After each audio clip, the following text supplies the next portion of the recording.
ജന്മഭൂമി പ്രധാന വാർത്തകൾ വായിക്കുന്നത് ഗീത പി.വി. POK വിട്ടുകിട്ടണമെന്ന് ഭാരതം. UN-ൽ നിലപാടറിയിച്ചത് ഡോക്ടർ എസ് ജയശങ്കർ. പാകിസ്ഥാന്റെ GDP ഭീകരതയുടെ കയറ്റുമതി. ഇപ്പോഴത്തെ അവസ്ഥയ്ക്ക് കാരണം കർമ്മഫലം. ന്യൂയോർക്ക്. ഐക്യരാഷ്ട്രസഭ ജനറൽ അസംബ്ലിയിൽ പാകിസ്ഥാനെതിരെ ആഞ്ഞടിച്ച് വിദേശകാര്യമന്ത്രി എസ് ജയശങ്കർ. കഴിഞ്ഞ ദിവസം പാകിസ്ഥാൻ പ്രധാനമന്ത്രി ഷഹബാസ് ഷെരീഫ് നടത്തിയ പ്രസംഗത്തിന് അക്കമിട്ട് നിരത്തിയാണ് ജയശങ്കർ മറുപടി നൽകിയത്.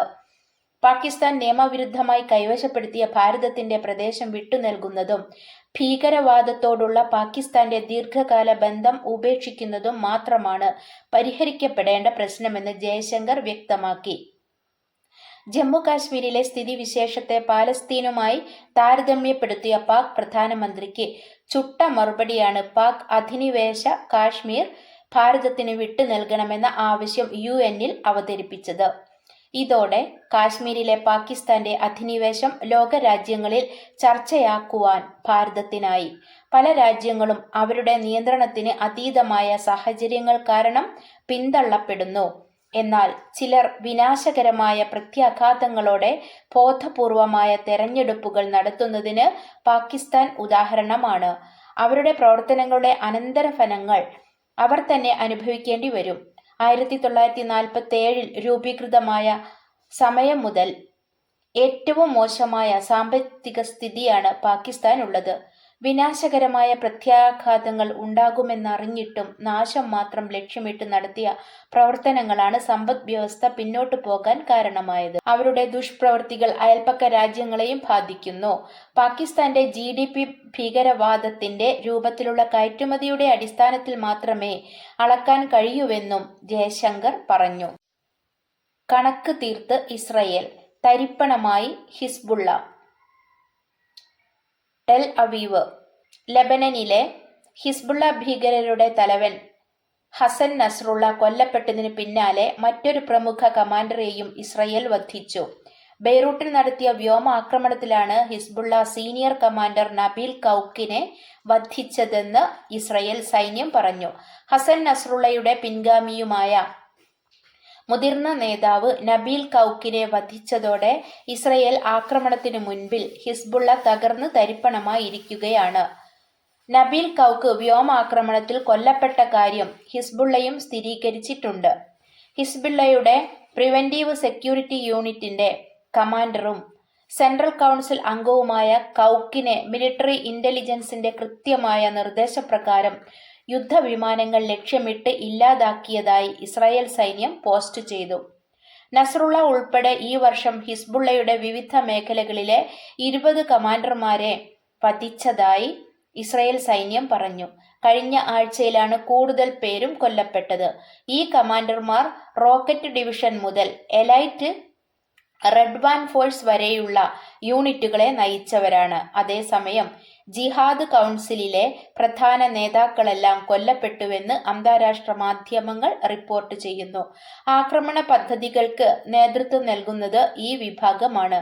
നയപരമായ തീരുമാനമെടുക്കുന്ന ഷുറ കൗൺസിലിലെ നേതാക്കളാണ് അവശേഷിക്കുന്നത്. സുബ്രഹ്മണ്യന്റേത് വിസ്മയകരമായ പ്രയത്നം, അഭിനന്ദിച്ച് പ്രധാനമന്ത്രി. ന്യൂഡൽഹി. കോഴിക്കോട് സ്വദേശി സുബ്രഹ്മണ്യന് പ്രധാനമന്ത്രി നരേന്ദ്രമോദിയുടെ അഭിനന്ദനം. ഒളവണ്ണ തൊണ്ടിലക്കടവ് മലയാളത്തൊടി സുബ്രഹ്മണ്യനാണ് ഇന്നലെ മൻ കി ബാത്തിൽ 114-ാം പതിപ്പിൽ പ്രധാനമന്ത്രിയുടെ പ്രശംസ നേടിയത്. സുബ്രഹ്മണ്യന്റേത് വിസ്മയകരമായ പ്രയത്നം എന്നാണ് പ്രധാനമന്ത്രി വിശേഷിപ്പിച്ചത്. 16-ാം വയസ്സിൽ ഉപജീവനമാർഗമായി ആരംഭിച്ച കസേര മെടയൽ ഇന്നും തുടരുകയാണ്. സുബ്രഹ്മണ്യൻ ഒരു ജോലി എന്നതിനപ്പുറം പുനരുപയോഗം എന്ന വലിയ പാഠം കൂടിയാണ് സുബ്രഹ്മണ്യൻ പകർന്നു തരുന്നത്. പ്രധാനമന്ത്രിയുടെ വാക്കുകൾ ഇങ്ങനെ: റെഡ്യൂസ്, റീയൂസ്, റീസൈക്കിൾ അഥവാ RRR പറ്റി ആളുകൾ സംസാരിക്കാൻ തുടങ്ങിയിരിക്കുന്നു. ഉദാഹരണങ്ങൾ നൽകുന്നു. ഇപ്പോഴിതാ കേരളത്തിലെ കോഴിക്കോട്ട് നടന്ന ഒരു വിസ്മയകരമായ പ്രയത്നത്തെക്കുറിച്ച് അറിയാൻ കഴിഞ്ഞു. അവിടെ 74 വയസ്സുകാരനായ സുബ്രഹ്മണ്യൻ 23,000-ത്തിലധികം കസേരകൾ നന്നാക്കി വീണ്ടും ഉപയോഗയോഗ്യമാക്കി. ആളുകൾ അദ്ദേഹത്തെ RRR ചാമ്പ്യൻ എന്നു വിളിക്കുന്നു. Kozhikode civil station, PWD, LIC ഓഫീസുകളിൽ അദ്ദേഹത്തിന്റെ ഈ അതുല്യമായ പരിശ്രമങ്ങൾ കാണാമെന്നും പ്രധാനമന്ത്രി പറഞ്ഞു. കഴിഞ്ഞ 58 വർഷമായി കോഴിക്കോട് നഗരത്തിലെ സർക്കാർ ഓഫീസുകളിലും സ്വകാര്യ സ്ഥാപനങ്ങളിലുമായി കസേരമെടയൽ ജോലിയുമായി സുബ്രഹ്മണ്യൻ ഉണ്ട്. ആദ്യകാലത്ത് ചൂരൽ ഉപയോഗിച്ചായിരുന്നു കസേരകൾ മെടഞ്ഞിരുന്നത്. പിന്നീടത് പ്ലാസ്റ്റിക് നാരുകളിലേക്ക് മാറുകയായിരുന്നു. ശ്യാമളയാണ് സുബ്രഹ്മണ്യന്റെ ഭാര്യ. ജീജ, ജിജി, ജിഞ്ചു, ജിജേഷ് എന്നിവർ മക്കളാണ്. പ്രധാനമന്ത്രിയുടെ അഭിനന്ദനത്തിനു പിന്നാലെ നാടിന്റെയും നാട്ടുകാരുടെയും അഭിനന്ദനങ്ങളും സുബ്രഹ്മണ്യനെ തേടി എത്തുകയാണ്. ജില്ലയിൽ വീണ്ടും അമീബിക് മസ്തിഷ്ക ജ്വരം. ആശങ്ക. തിരുവനന്തപുരം ജില്ലയിൽ വീണ്ടും അമീബിക് മസ്തിഷ്ക ജ്വരം പടർന്നു പിടിക്കുന്നതിൽ ആശങ്ക. 2 പേർക്ക് കൂടി ജില്ലയിൽ രോഗം സ്ഥിരീകരിച്ചു. ഇതോടുകൂടി രോഗം സ്ഥിരീകരിച്ചവരുടെ എണ്ണം 3 ആയി. അതേസമയം രോഗം പിടിപെട്ടത് എങ്ങനെയെന്നതിൽ വ്യക്തതയില്ല. രോഗബാധ ആവർത്തിക്കുമ്പോഴും ശാസ്ത്രീയ പഠനമൊന്നും ഇതുവരെയും തുടങ്ങിയിട്ടില്ല. തിരുമല സ്വദേശിനിയായ 31-കാരിക്കും മുള്ളുവിള സ്വദേശിനിയായ 27-കാരിക്കുമാണ് രോഗം സ്ഥിരീകരിച്ചത്. ആരോഗ്യവകുപ്പിന്റെ മുന്നറിയിപ്പിൽ പറയുന്ന പോലെ ഇരുവരും കുളത്തിലോ തോട്ടിലോ കുളിച്ചിട്ടില്ല. തലയ്ക്ക് പരിക്കേറ്റിട്ടില്ല. തലയിലോ മൂക്കിലോ ശസ്ത്രക്രിയ നടത്തിയിട്ടുമില്ല. സാധാരണ അമീബിക് മസ്തിഷ്ക ജ്വരം പിടിപെടുന്ന സാഹചര്യമൊന്നുമില്ലാത്തവർക്കാണ് രോഗബാധ റിപ്പോർട്ട് ചെയ്തിരിക്കുന്നത്. നാവായിക്കുളം സ്വദേശിയായ +2-കാരന് കഴിഞ്ഞ ദിവസം രോഗം സ്ഥിരീകരിച്ചിരുന്നു.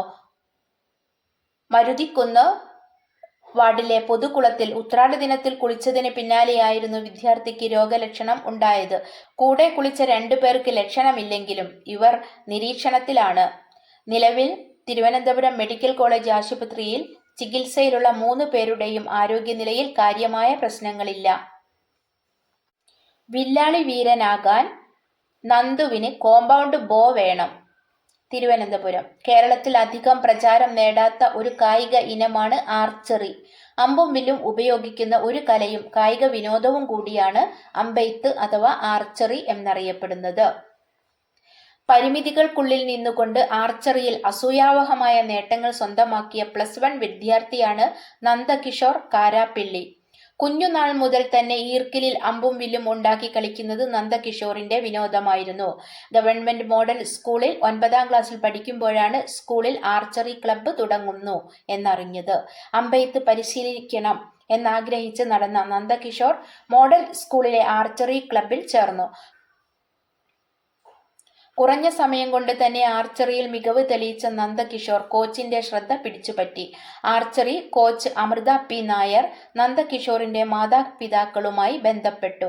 നന്ദുവിന് ആർച്ചറിയിൽ നല്ല കഴിവുണ്ടെന്നും മികച്ച പരിശീലനവും ദേശീയ നിലവാരത്തിലുള്ള ആർച്ചറി കിറ്റും ലഭിച്ചാൽ ദേശീയ താരമായി മാറുമെന്നും കോച്ച് അറിയിച്ചു. ആർച്ചറിയിൽ ശ്രദ്ധ കേന്ദ്രീകരിച്ച നന്ദകിഷോറിന് മോഡൽ സ്കൂളിലെ അധ്യാപകനായ മൻസൂറും മികച്ച പിന്തുണയും പ്രോത്സാഹനവും നൽകുന്നുണ്ട്. കോമ്പൗണ്ട്, റീകർവ്, ഇന്ത്യൻ എന്നീ 3 തരത്തിലുള്ള വില്ലുകളാണ് ആർച്ചറിയിൽ ഉപയോഗത്തിലുള്ളത്. ഇന്ത്യൻ ബോ മുളയുപയോഗിച്ചാണ് നിർമ്മിക്കുന്നത്. എന്നാൽ കോമ്പൗണ്ട് ബോ നിർമ്മിച്ചിരിക്കുന്നത് സ്റ്റീലിലാണ്. ഇന്ത്യൻ ബോ അഥവാ വില്ല് ഉപയോഗിച്ചാണ് നന്ദു ഇപ്പോൾ പരിശീലനം നടത്തുന്നത്. എല്ലാ മാസവും ഓരോ ഡസൻ അമ്പുകൾ വാങ്ങേണ്ടി വരും. ഒരു ഡസൻ അമ്പുകൾക്ക് 2500 രൂപ വില വരും. ദേശീയ നിലവാരത്തിലുള്ള കോമ്പൗണ്ട് ആർച്ചറി കിറ്റിന് 4 ലക്ഷം രൂപ വരെ വില വരും. നന്ദുവിന്റെ അച്ഛൻ രാജൻ കാരാപ്പിള്ളി മൂന്നാറിലെ ഒരു ഹോട്ടലിലെ ഷെഫ് ആണ്. അമ്മ അനിത രാജ് കാരപ്പിള്ളി വീട്ടമ്മയാണ്. നന്ദകിഷോർ ഒറ്റ മകനാണ്. മോഡൽ സ്കൂളിനടുത്തുള്ള വാടക വീട്ടിലാണ് താമസം. സാമ്പത്തികമായി പിന്നോക്കം നിൽക്കുന്ന കുടുംബമാണ് ഇവരുടേത്. കൂടാതെ ലക്ഷങ്ങളുടെ കടവും ഉണ്ട്. രാജന്റെ വരുമാനം മാത്രമാണ് കുടുംബത്തിന്റെ ആശ്രയം. മകന്റെ ആർച്ചറി പരിശീലനത്തിന് തന്നെ നല്ലൊരു തുക ചെലവാകുന്നുണ്ട്. നന്ദുവിന് കോമ്പൗണ്ട് ബോ വാങ്ങി നൽകാനുള്ള സാമ്പത്തിക സ്ഥിതി ഇപ്പോൾ മാതാപിതാക്കൾക്കില്ല. നന്ദകിഷോറിന് കോമ്പൗണ്ട് ബോ സ്പോൺസർ ചെയ്യാൻ ആരെങ്കിലും മുന്നോട്ട് വരുമെന്ന പ്രതീക്ഷയിലാണ് രാജന്റെ കുടുംബം. ഇന്ത്യൻ ബോ ഉപയോഗിച്ച് പരിശീലനം നടത്തുന്ന നന്ദകിഷോർ സബ് ജില്ലാ സ്കൂൾ കായികമേളകളിൽ വിജയിച്ച് സംസ്ഥാന സ്കൂൾ കായികമേളയിലേക്ക് തിരഞ്ഞെടുക്കപ്പെട്ടിരിക്കുകയാണ്. കൂടാതെ കേരള സർക്കാർ കഴിഞ്ഞ വർഷം നടത്തിയ കേരളോത്സവത്തിൽ ആർച്ചറിയിൽ സംസ്ഥാന തലത്തിൽ 2ാം സ്ഥാനവുമുണ്ടായിരുന്നു. ആർച്ചറിയിൽ മാത്രമല്ല, സംഗീതത്തിലും നന്ദു തന്റെ കഴിവ് തെളിയിച്ചിട്ടുണ്ട്. സംഗീത അധ്യാപികയായ കെ ഓമനക്കുട്ടിയുടെ കീഴിൽ സംഗീതം അഭ്യസിച്ചിരുന്നു. കോവിഡ് സമയത്ത് സംഗീതം പഠനം മുടങ്ങി. നാടൻപാട്ട്, സമൂഹഗാനം, വന്ദേമാതരം, ദേശഭക്തി ഗാനം തുടങ്ങിയവയിൽ സ്കൂൾ യുവജനോത്സവത്തിൽ ജില്ലാതലം വരെ മത്സരിച്ച് സമ്മാനങ്ങൾ നേടിയിട്ടുണ്ട്. മാർഷൽ ആർട്സ്, നൃത്തം, സൈക്ലിംഗ് തുടങ്ങിയവയിലും നന്ദു മികവ് പുലർത്തിയിട്ടുണ്ട്. ഗവൺമെന്റ് മോഡൽ ഹൈസ്കൂളിലെ +1 വിദ്യാർത്ഥിയാണ് നന്ദകിഷോർ കാരാപ്പിള്ളി. വിക്രം ലാൻഡർ ഇറങ്ങിയത് ഏറ്റവും പഴക്കമേറിയ ഗർത്തത്തിൽ. ബാംഗ്ലൂരു. ഭാരതത്തിന്റെ അഭിമാന ദൗത്യമായ ചന്ദ്രയാൻ 3 സംബന്ധിച്ച പുതിയ വിവരങ്ങൾ ISROയുടെ ശാസ്ത്രസംഘം അവലോകനം ചെയ്യുന്നു. ചന്ദ്രന്റെ ഏറ്റവും പഴക്കമുള്ള ഗർത്തങ്ങളിലൊന്നിലായിരിക്കാം ചന്ദ്രയാൻ 3ന്റെ വിക്രം ലാൻഡർ ഇറങ്ങിയതെന്നാണ് അഹമ്മദാബാദിലെ ഫിസിക്കൽ റിസർച്ച് ലബോറട്ടറിയിലെയും ഇന്ത്യൻ സ്പേസ് റിസർച്ച് ഓർഗനൈസേഷനിലെയും ഗവേഷകർ ഉൾപ്പെടെയുള്ള സംഘം വിലയിരുത്തുന്നത്. ചന്ദ്രന്റെ ദക്ഷിണ ധ്രുവത്തിലെ ഉപരിതലത്തിലുള്ള ഗർത്തം 385 കോടി വർഷം പഴക്കമുള്ള നെക്ടേറിയൻ കാലഘട്ടത്തിലാണ് രൂപപ്പെട്ടതെന്നും ശാസ്ത്രസംഘം പറയുന്നു. പ്രഗ്യാൻ റോവറിൽ നിന്നുള്ള ചിത്രങ്ങളും മറ്റും വിശകലനം ചെയ്താണ് ഈ നിഗമനത്തിലെത്തിയത്.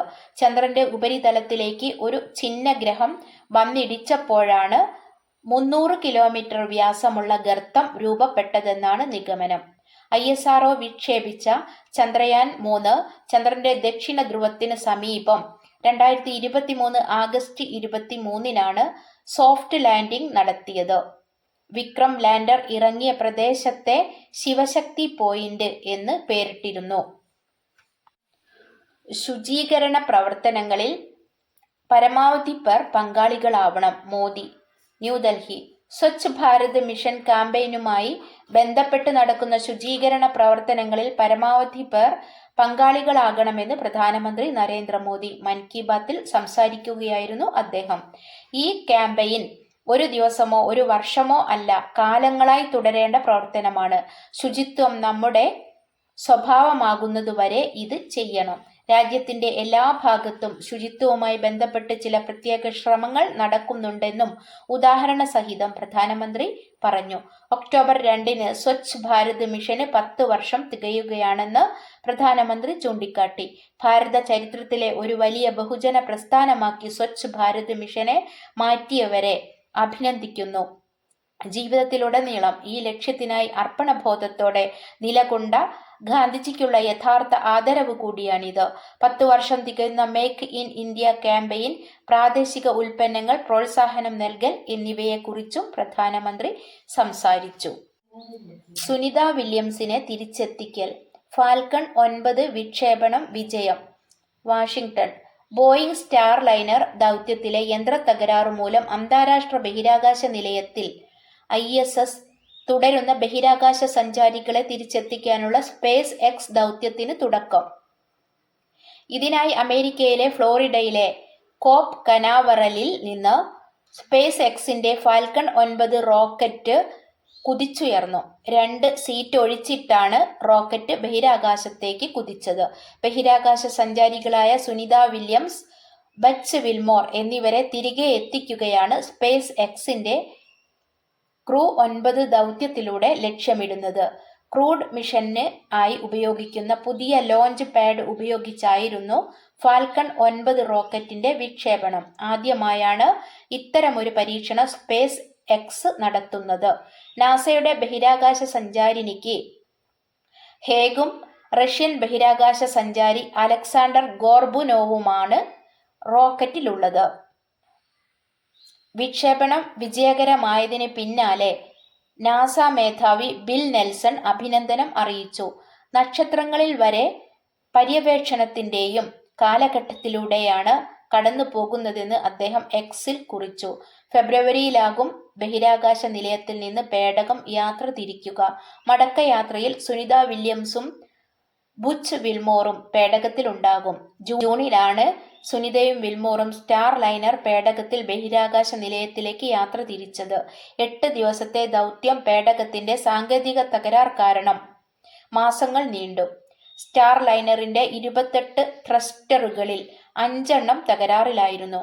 ഈ പേടകത്തിൽ സുനിതയെയും വിൽമോറിനെയും തിരിച്ചു കൊണ്ടുവരുന്നത് ഏറെ ദുഷ്കരമാണെന്ന് നാസ വിലയിരുത്തിയതിനെ തുടർന്ന് സ്റ്റാർ ലൈനർ തനിച്ച് ഭൂമിയിലേക്ക് മടങ്ങി.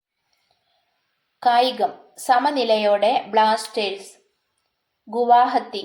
സീസണിലെ ആദ്യ എവേ മത്സരത്തിൽ തോൽവി പിണയാതെ Kerala Blasters FC north east യുണൈറ്റഡിനെതിരെ അവരുടെ തട്ടകമായ ഗുവാഹത്തിയിലെ സ്റ്റേഡിയത്തിൽ നടന്ന കളിയിൽ ആതിഥേയരാണ് കൂടുതൽ ആധിപത്യം പുലർത്തിയത്.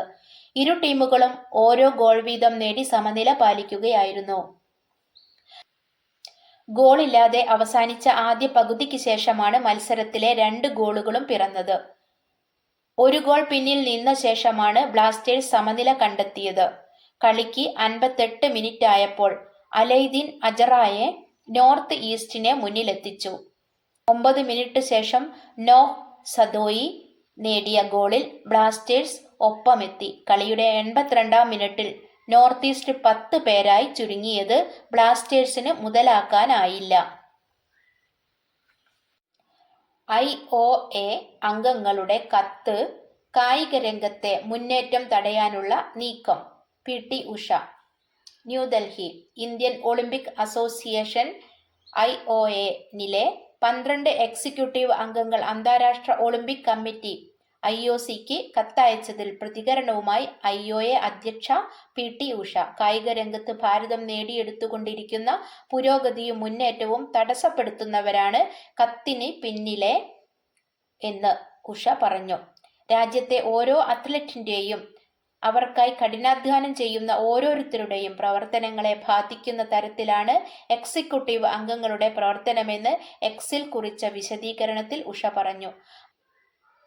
IOA-യുടെ ചീഫ് എക്സിക്യൂട്ടീവ് ഓഫീസറായി രഘുറാം അയ്യരെ നിയമിച്ചതിനെ ചൊല്ലിയാണ് IOA-യിൽ തർക്കം ഉടലെടുത്തത്. ഈ നിയമനം കഴിഞ്ഞ ജനുവരിയിൽ തീരുമാനിച്ചതാണെന്ന് ഉഷ വ്യക്തമാക്കുന്നുണ്ട്.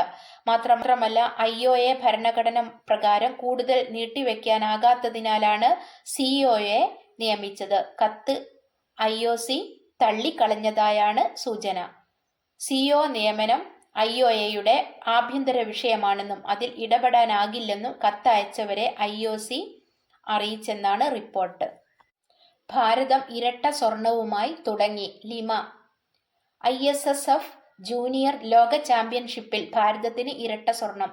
10 മീറ്റർ എയർ പിസ്റ്റൾ ടീം ഇനത്തിൽ ഭാരതത്തിന്റെ പുരുഷ വനിതാ ടീമുകൾ സ്വർണം നേടി. ഉമേഷ് ചൗധരി, പ്രദ്യുമ്ന സിംഹ്, മുകേഷ് നെലാവള്ളി എന്നിവരുൾപ്പെട്ട ടീമാണ് സ്വർണം നേടിയത്. 1726 പോയിന്റോടെ വിജയിച്ചാണ് സ്വർണം നേടിയെടുത്തത്. വനിതകളുടെ ജൂനിയർ പോരാട്ടത്തിൽ ഭാരതത്തിനായി മത്സരിച്ച് സ്വർണം നേടിയത് കനിഷ്ക ദഗർ, ലക്ഷിത, അഞ്ജലി ചൗധരി എന്നിവർ ഉൾപ്പെട്ട സംഘം ആണ്. 1708 പോയിന്റായിരുന്നു ഇവരുടെ സമ്പാദ്യം. ഫൈനലിലെ വിധി നിർണയം നിയമയുദ്ധത്തിലേക്ക് നീങ്ങുന്നു. ആലപ്പുഴ. 70ാമത് നെഹ്റു ട്രോഫി വള്ളംകളി ഫൈനലിൽ 2ാം സ്ഥാനത്ത് എത്തിയ വില്ലേജ് ബോട്ട് ക്ലബ്ബ് കൈനകരി മത്സരഫല നിർണയത്തിനെതിരെ പരാതി നൽകും. നെഹ്റു ട്രോഫി ബോട്ട് റേസ് സൊസൈറ്റിക്കാണ് വിയപുരം ചുണ്ടൻ വള്ളം തുഴഞ്ഞ വില്ലേജ് ബോട്ട് ക്ലബ്ബ് പരാതി നൽകുക.